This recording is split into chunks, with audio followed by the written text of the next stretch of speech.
vegetables. Talking food. Always talking food.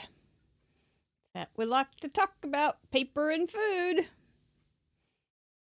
There we are. I see me. I think we're in business. Let's get this show started, shall we? Yes, thank you, Mr. Producer. Appreciate it. Here we go.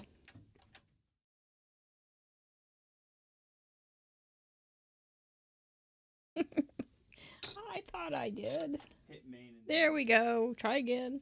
Nope, it's no. Just no intro tonight. No intro tonight. I'll introduce myself. Hi, I'm Mary Gunn of Mary Gunn Fun, founder and head professor at Fun University. Probably something on the, who knows.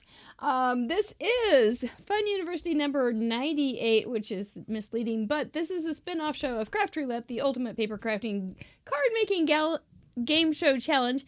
And what we do on Friday nights is we play a game and we make something we have no idea what we're going to make at that time with a wonderful guest and wonderful chatters. And then on Tuesday, over here at the sister station, Fun University, we take a parameter and break it apart. We dissect it. We take it so that it can never be misunderstood again. No, actually, it's not quite that dramatic, but we do try to break it down and either give you some more information that's helpful for the next time a parameter comes up, or just in general in your paper crafting.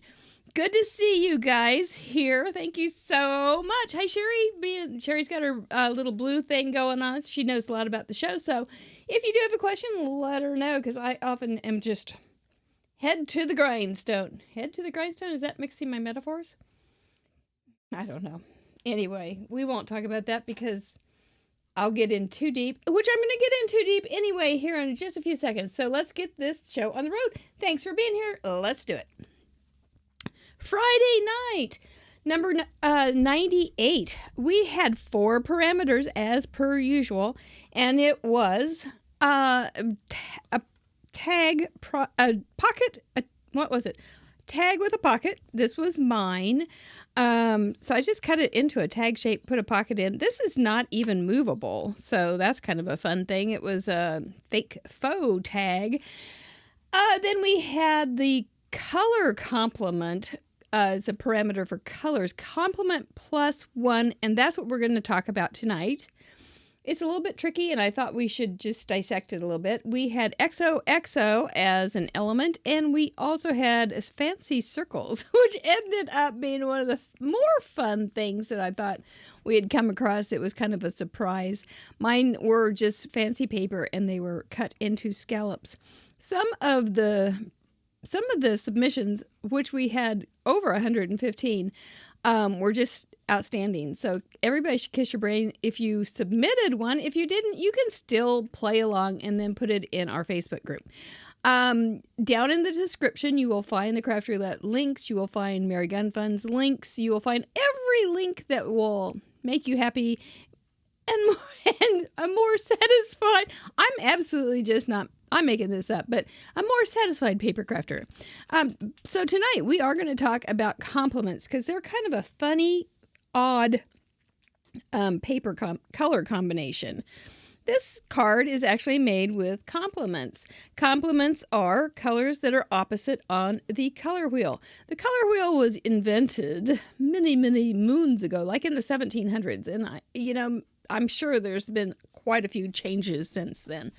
But we're just going to work with this one as is tonight and let somebody else do the details and the modernization of it all.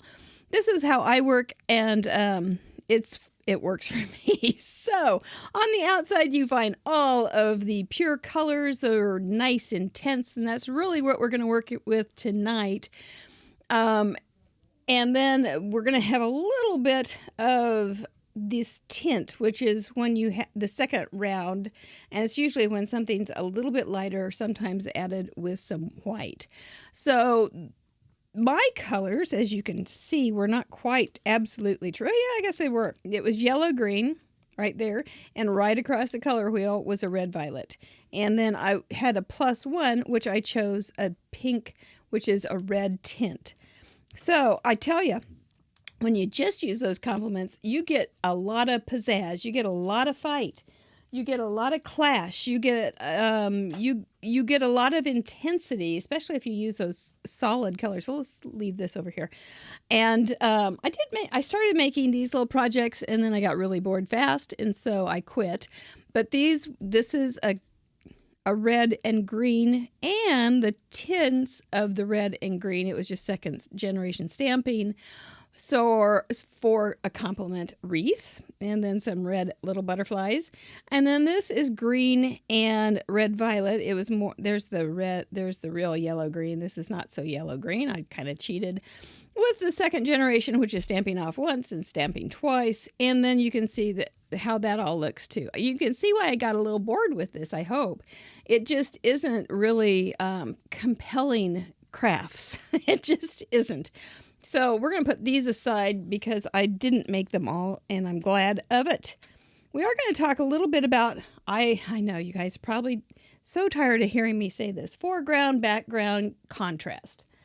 And everything, how it all works together in harmony. It all depends on each other. Okay, so here's something that comes up often. Oh, just a sec. When we're talking about color contrast or contrasting, just contrast. When you have a color, these are the same gray colors, you see. If you have it on the black, it looks lighter than this one, which is on the white, and it looks darker. You can learn all about this in other things. I'm just glancing on top of it just so that you can see that this really does make a difference if you have the background and the foreground and all those things. And you really do have to work on your whole card. If you are working just on a focal point and then blow off the background, that's a whole nother set of challenges. So, but you can see that this gray looks lighter in a black background than the same gray looks on a white background. So that's just to keep in mind.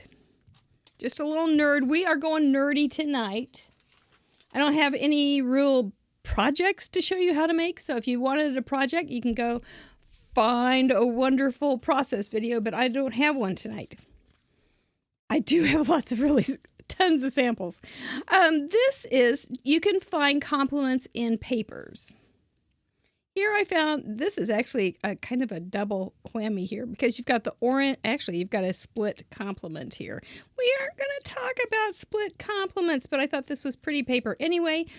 A split complement is, we aren't going to talk about it, but if you were going to talk about it, you would say a blue and orange are complements. A split complement is when you go blue, oh, I'm going to go to the left, and oh, I'm going to go to the right. And so you get a red-orange, there it is. You get a yellow-orange, there it is. And then you have a blue, kind of a strong blue, probably a shade of a blue, and then you also have a tint of a blue. So those all work together, and it's very quite pretty. Maybe I should put split complements on the wheel sometime. Oh, and then nobody will play. Anyway, here's another piece of paper that I thought was kind of an interesting combination. We have a nice red, pinkish red here. We also have this nice tint of a green here, but looky here. We have pops of a green shade, which really makes things come alive. You also have an orange in there, but we're going to ignore that. We're just going to look at these. How you can end up with pops of dark colors and things that really stand out. We're going to talk a little bit about standing out contrast. Remember. So these guys kind of just blend in to the background. This is soft, pop. So we've got soft, pop, and then we've got some little accents going on.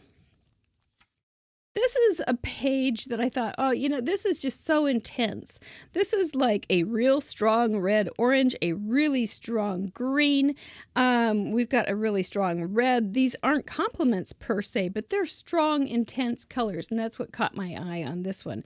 It's not anything soft, like the little soft pink that kind of blends into the background. This is very intense. Here's some, this is more analogous when you're all in a row or close on the color wheel, and you've just got some nice darks and lights, and they do, when you look at this, you see the dark pattern more likely than you see the light background. And that was all I really wanted to draw your eye to. And I'm not going to even do that one. Okay, I want to get right to it. I just wanted to warm up our brains and eyes. No robot purses. Brenda, what about no robot purses? Yes, Stephen asked me to ask you guys if you have buffering problems or anything. He's doing a little bit of a little experiment. So holler, he's online with us too. So holler if you do have a little buffering problem or things like that. I don't know. Okay, so I picked a couple different, there we go, blue and orange.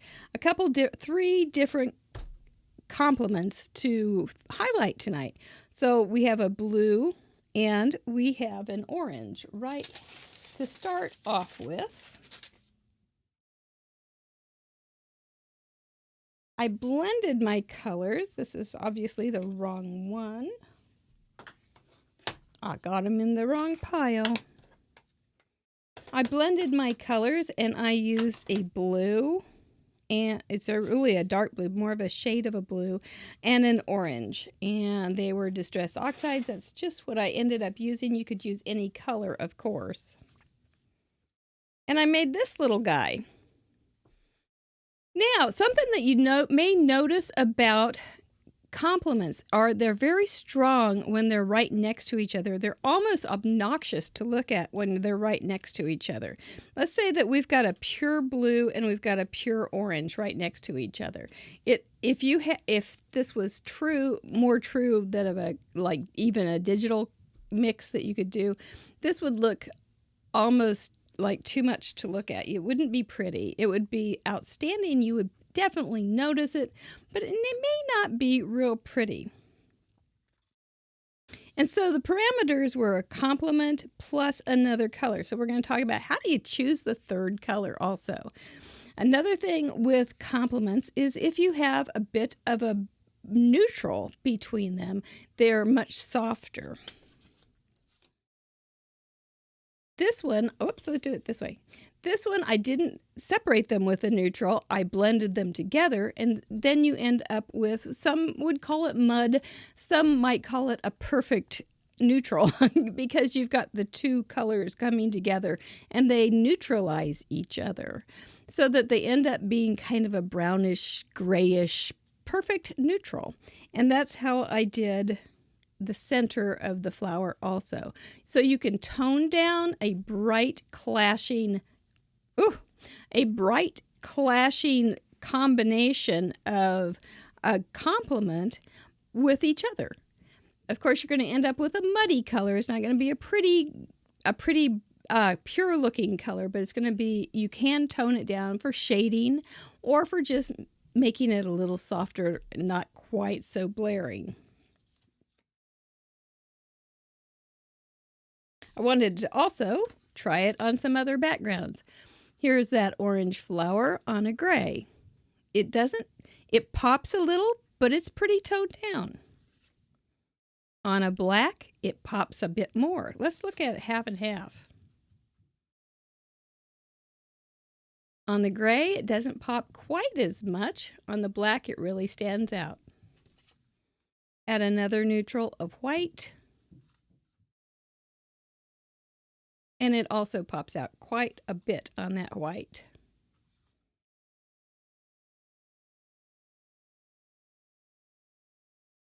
Now, let's try, well, this is a pretty blue. We can just use this blue and see what we think. On a blue on a gray. I'm trying not to let you see too much. Blue on a gray, a little bit soft. Blue on a red, or white, super contrast. Blue on a black. This really comes out, doesn't it? The black just fades back. But this one really, really comes out strong, doesn't it? Even though it's dark on dark, it just stands out. What happens when we if we go down this color wheel a little bit to a blue tint. And we put that orange on there. That pops pretty nicely. Let's look at it again with the dark blue. And then the light blue. Which one would stand out more to you? Dark blue? There's a bit of a clash there because they're two complements and they're very strong. Kind of like hitting heads. That really softens the background and so that pops right up. I did go ahead and use the same Distress Oxides, but watered them down and painted these little pretties. So if we put a light orange on there, it really stands out a whole lot better. If we flip them around, really, there's not a lot of pop. There's some pop. It's almost like an electric pop to me. It's almost like, this is unsettling, a bit of unsettlement to me. It's not a pleasant combination necessarily. I find this much nicer. Then we can add another blue on blue. You notice also that this flower has a white neutral around it. This one does not. This is just orange and with a teeny little thing of black. But it makes me wonder if all of these together might be kind of pretty. Which one's going to stand out the most out of those three? There's a place to have dark and there's a place to have light. But remember, the darkest, most bright thing, loudest color is going to be the thing that you look at. So if you want this to be the loudest, brightest color, there's your animal right there. You just put two together. There's the two. There's your basic complement. Let's choose a third color and bring it in.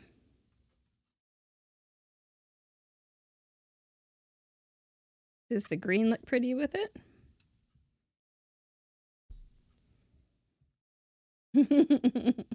High 5K. Let's try Team Orange. What will Team Orange? Of course, it's a little weird because it's leaves and you've got orange leaves. Pretend it's like a butterfly. Could you use an orange pop of color if you were using the complements of blue and orange? Well, I guess that's a light orange, dark orange. Let's try something else. Oh, purple. Should we have Team Purple show up? Now we've got the complement and an extra color of purple. It's all very interesting. It's kind of hard to figure out what color to use, I thought, as a third. But without that third color, I think we would have too much. It would have been too limiting. I really do. I really liked the third color option. You can also do something like blend your colors together and then throw in some other inked paper or some different colors and just test them to see what you think. You can put them you could put these two together like this if you didn't have that muddy zone, and then you could see which one looks best on it when you're making your decision. Lots of ways to know. You don't have to just guess. You can experiment and have a play. That would be a fast card, wouldn't it? All of a sudden just comes together. Complement +1. Just like that. How about adding another neutral in there? This is gray. I think I might want to flip it around so I have more contrast.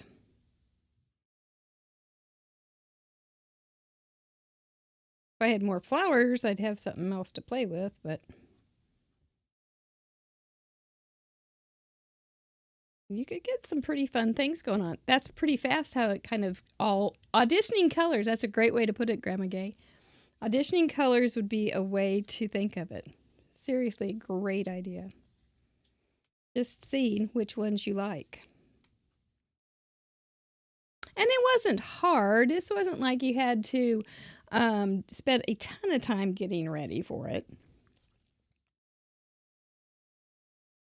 Another purple one. Imagine that with a little sentiment right here, or some ribbon tied around that.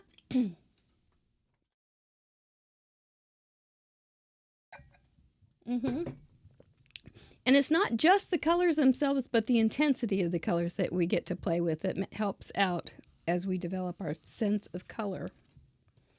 So that's the complement of blue and orange. Y'all like it? We'll go ahead and I definitely like the lighter on the darker and the darker on the lighter. But that's me. You may have a different opinion, and that's fine. But remember, if you are trying like on an orange and you need to add a little bit of shading, you can bring in some blue, and that can help.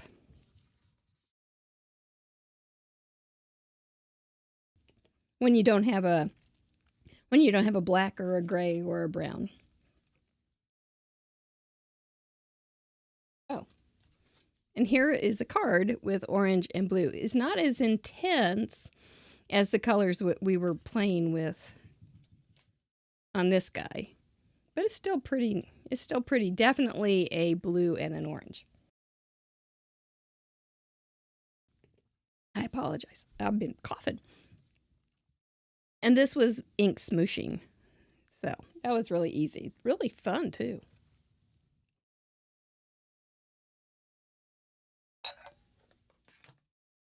You can get a lot of looks just from a couple inks. Okie doke. Red and green. Woohoo! What do we think of? Ho, ho, ho.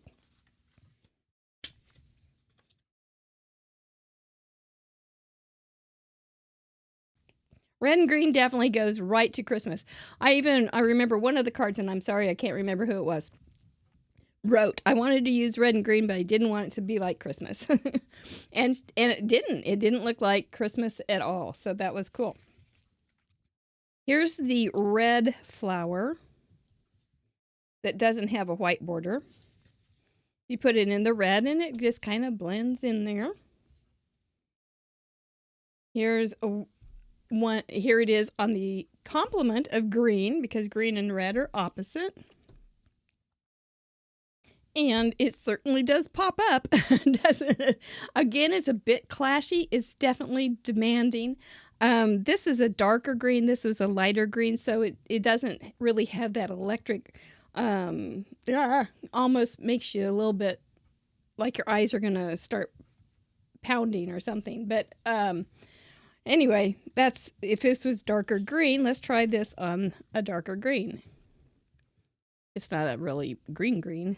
It's almost. It's darker than not, and it just doesn't have that same kind of, it just doesn't do much, does it? It just kind of sits there. Again, you can blend them together, and you can get that little muddy color so that you can do some playing.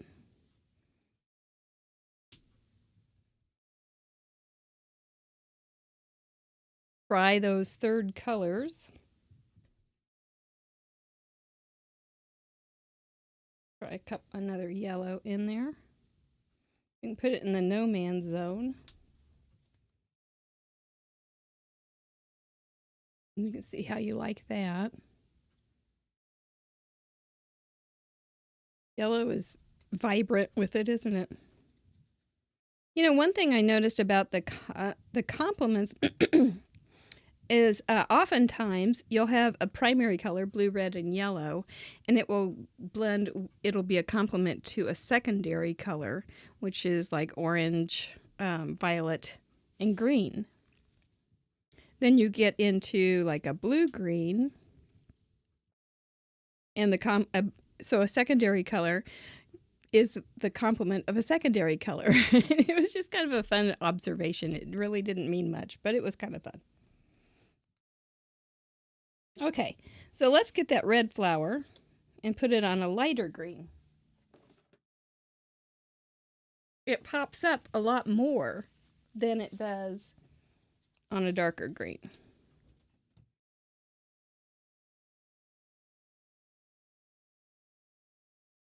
Then, if we have another color intense hue or color of red, where'd you go, red? In a pink tint, it's really bright though. You can bring that in on a green. They're still opposite. You can bring that in on a dark green. Think in nature how many dark green bushes there are with red or pink flowers. Complements working really well in nature. Put them together. It's just having a play with it. I'm not too crazy about those. So here I brought in some painted versions using the same inks as I did for this and this. And then we've got another little place to explore. Let's pretend the same kind of thing. I wish I had a third flower. And then we can bring in that third color. Whoops.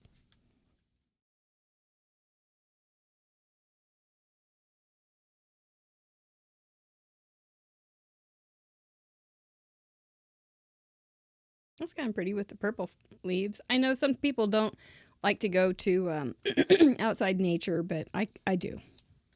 So purple leaves, they're kind of muted. They were kind of a toned down version. Those are pretty bright yellow. They kind of stand out. They're almost too yellow for these pale flowers, and they kind of take over the show.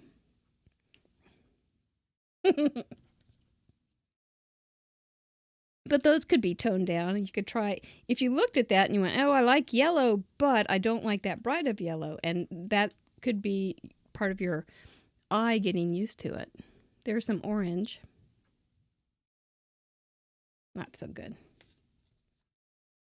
Not much to that one. Some blue. Did I already? I like that one. Let's try white.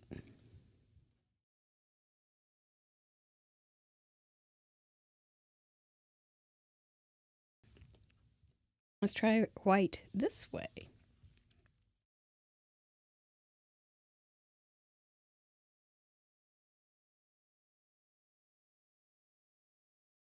Just two colors in. Definitely complements, but with a little buffering of a neutral white, it sure helps. As opposed to having it on something like this, where these are way too big. But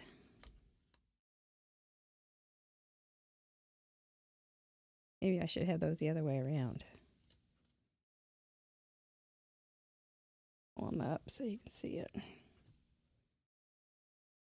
So you've got the contrast, and you've got these guys on the top, which is good, because if you just had this intense green on top of that red and this intense red on there, it'd blow out pretty well.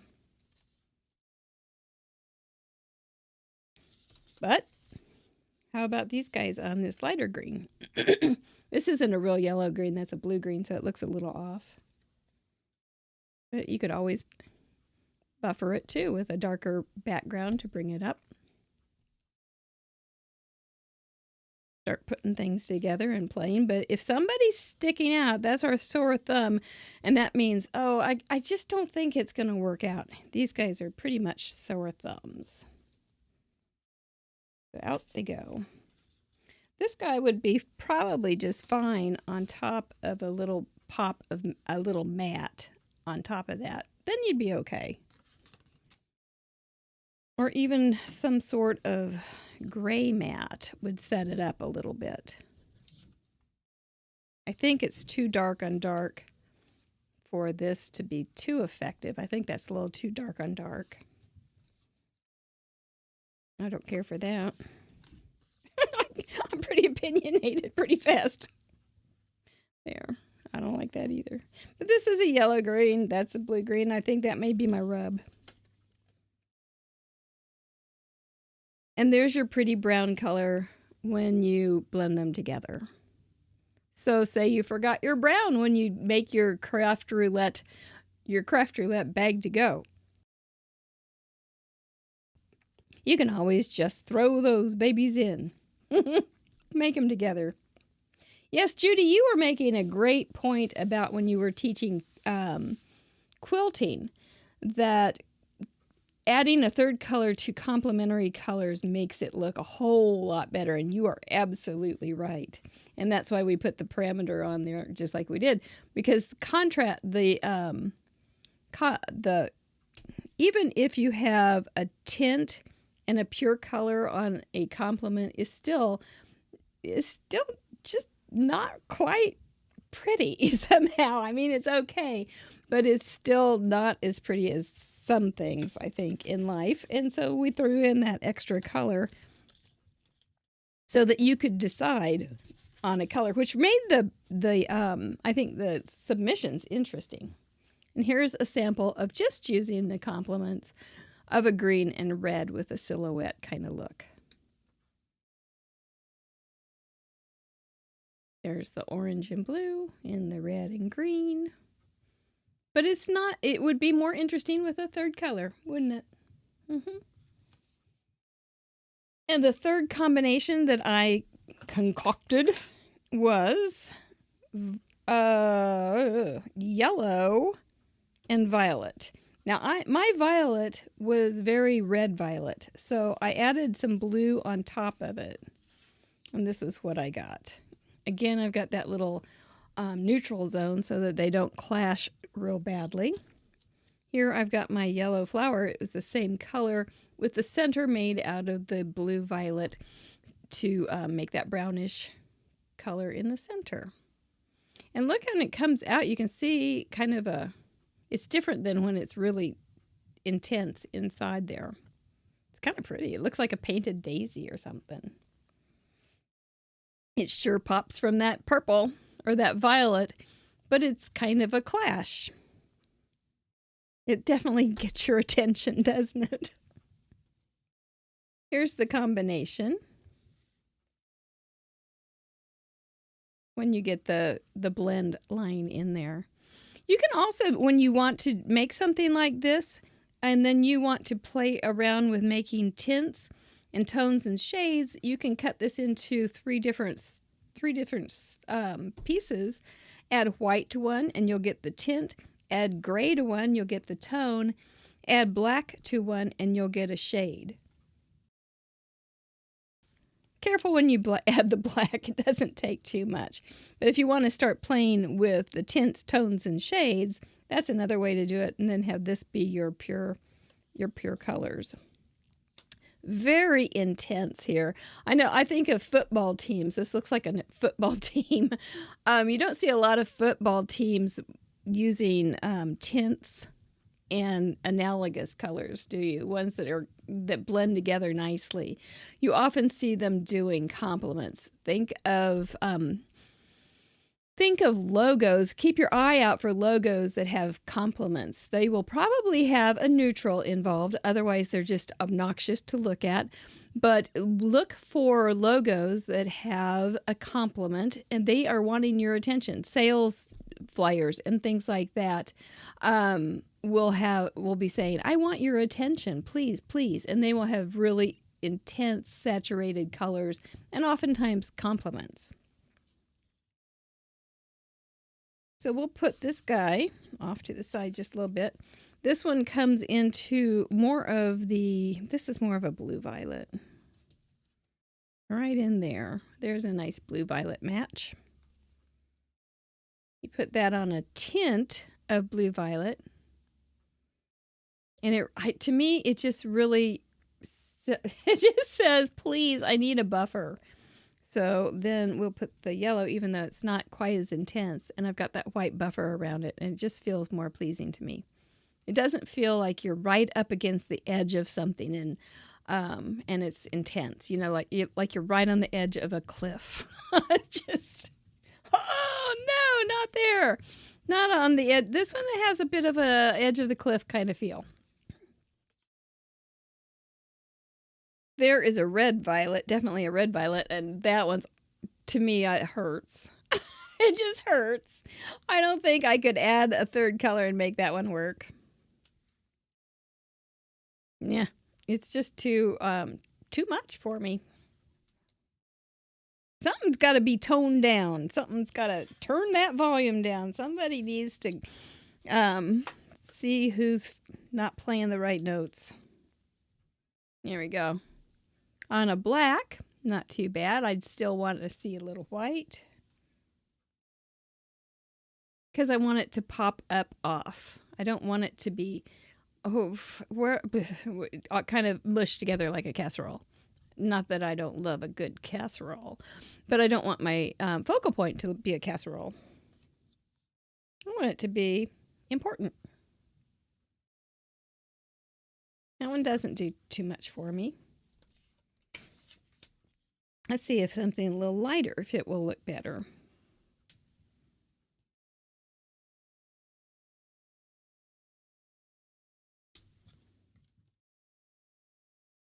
A little bit. How about if we just put a bit of a lighter on a gray background too? I have a little extra matte. Pops it up a little bit, even though I have a white around there. Ooh, that one gets your attention now, doesn't it? Oh, it's kind of pretty. Try green. Green on white with the yellow. That works. Green and yellow on gray. I think I'd like a lighter gray.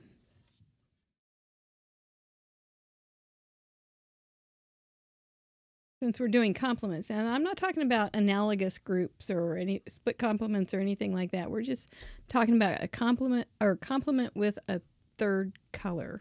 That one looks pretty good. All right. Now, let's see what we can do over here with this crazy rock and roll.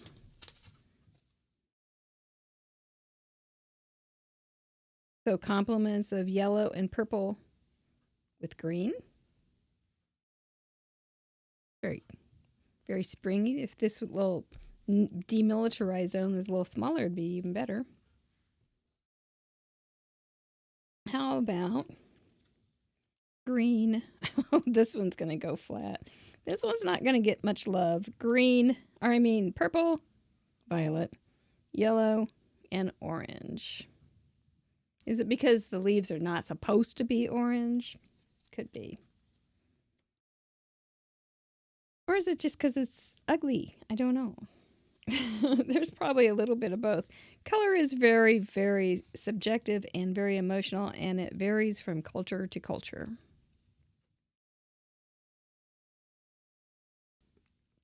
Put a black center on the purple one. Yeah. I don't have a black center with me, but yep.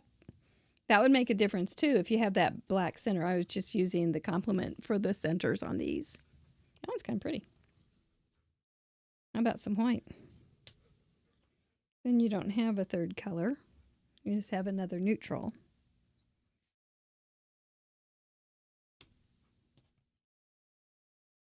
How about a gray?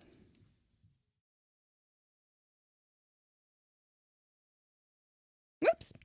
Flying leaves, popping leaves. There we go. That's definitely toned down, isn't it, with another neutral? Yellow and purple and green are pretty. I think so too, Christina. Could you use the gray and the green? So you have another neutral. Just fill it out a little bit.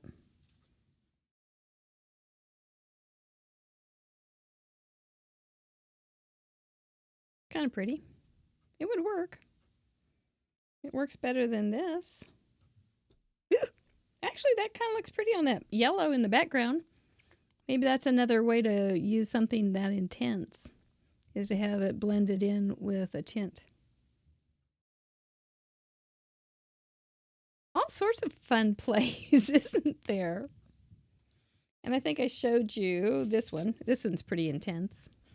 But I had to go back over this because it was definitely a yellow, this is a seedless preserves, and it was definitely a red violet. And so I used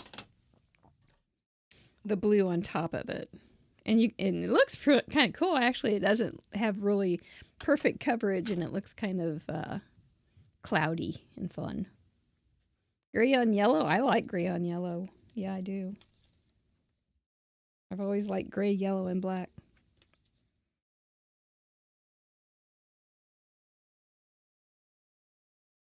Now, let's turn them this way. And do that. Cover up the purple. Because you can do that too. You can do this forever and ever, and you won't get, but beware.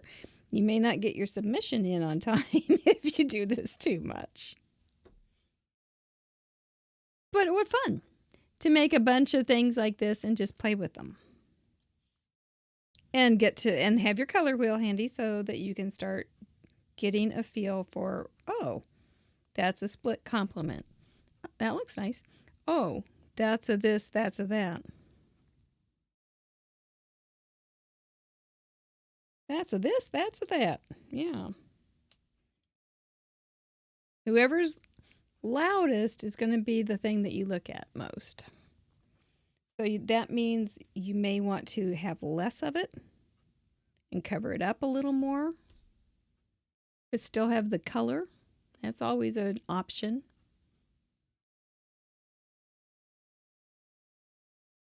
My goodness. You know, I think this would be pretty on some black and white dotted paper. Wonder what just the big bold guys would look like together.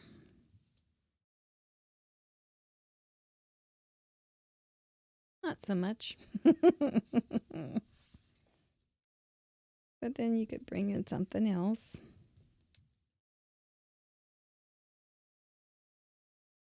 Just for a little variety, a little bouquet. Might not be so bad. But it's always fun to just play. You can always look at them later after you put them together. And see if you might need a little more intensity or a little less intensity. If you need a little more contrast, I think you're right. I don't love that that blending in the center, but I don't have a black circle that fits there. So, but I think a black circle would look great, or a black button. You know, let me see if I have a black button.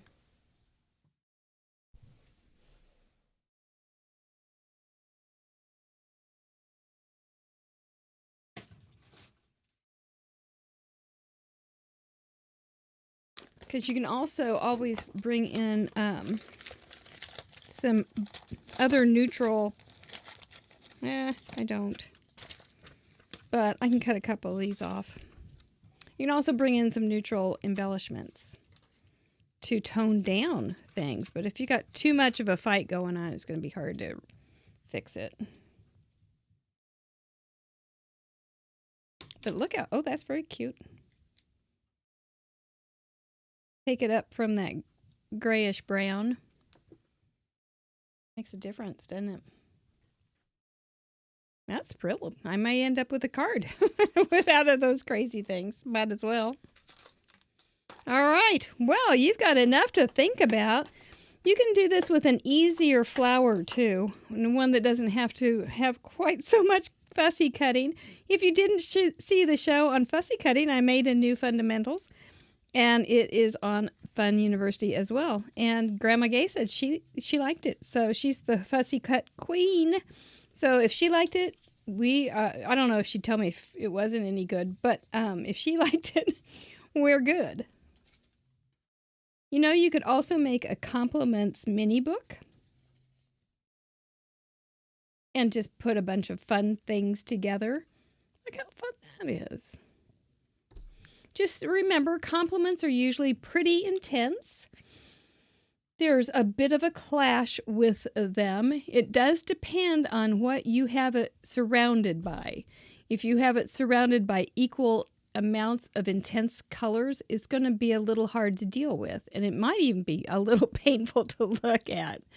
If you want to, but if you tend to bring in a little lighter color of it, tints, you're going to be able to have a little more help if you've got a really bright background. Same way, vice versa, if you have a lighter background, you're going to be able to use more intense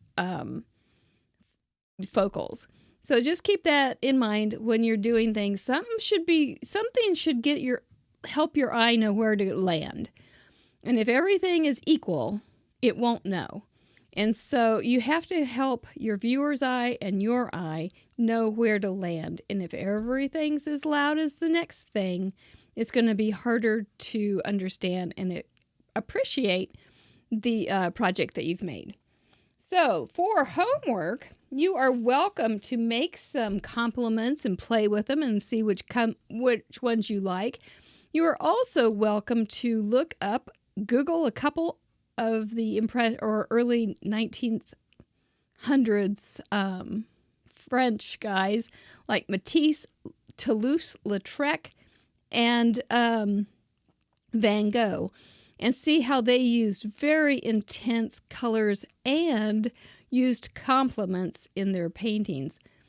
Notice in their paintings when they did use a complement, notice how some of them were lighter and darker, so they stand out. I just saw that on a video today. I'm sorry. Let me think who it was. I do have my notes. I do.